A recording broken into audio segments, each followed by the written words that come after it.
Hello friends, welcome to our channel. Petrol బంకుల ద్వారా kerosene పంపిణీ వీరికి మాత్రమే. వీటికి సంబంధించిన పూర్తి సమాచారం తెలుసుకోవాలనుకుంటే ఇప్పుడే మన ఛానల్ని లైక్ కొట్టండి, కామెంట్ చేయండి. వీడియో కూడా ఇక్కడికి స్కిప్ చేయకుండా చివరి వరకు చూడండి. ప్రతి ఒక్కరు కూడా బెల్ అనే గంటను ఆన్లో పెట్టుకోండి.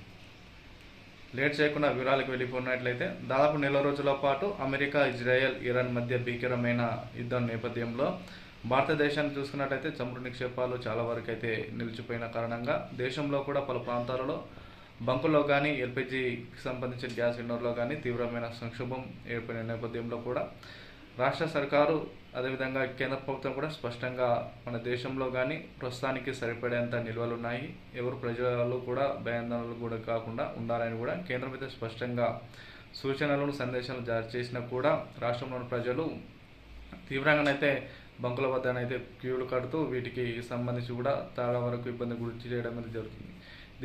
దీనిలో భాగంగానే కేంద్ర ప్రభుత్వం అయితే ఒక సరికొత్త ప్రణాళిక అయితే సిద్ధం అయితే చేయడం జరిగింది.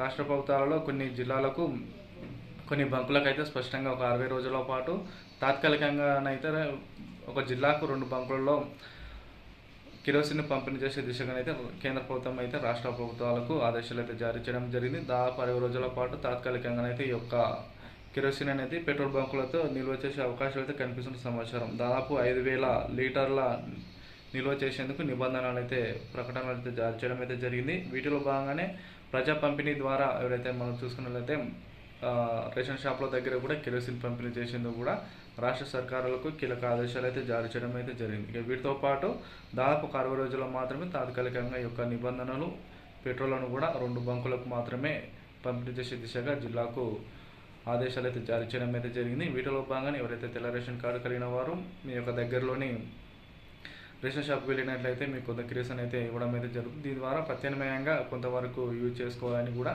పేర్కొనడం అయితే జరిగింది. ఇక ఆంధ్రప్రదేశ్ రాష్ట్రంలో చూసుకున్నట్లయితే పిఎన్జీ ఎవరైతే వాడుతున్నారో వారికి గ్యాస్ కనెక్షన్ రద్దు చేసే అవకాశాలు కూడా ఉన్నట్టు సమాచారం.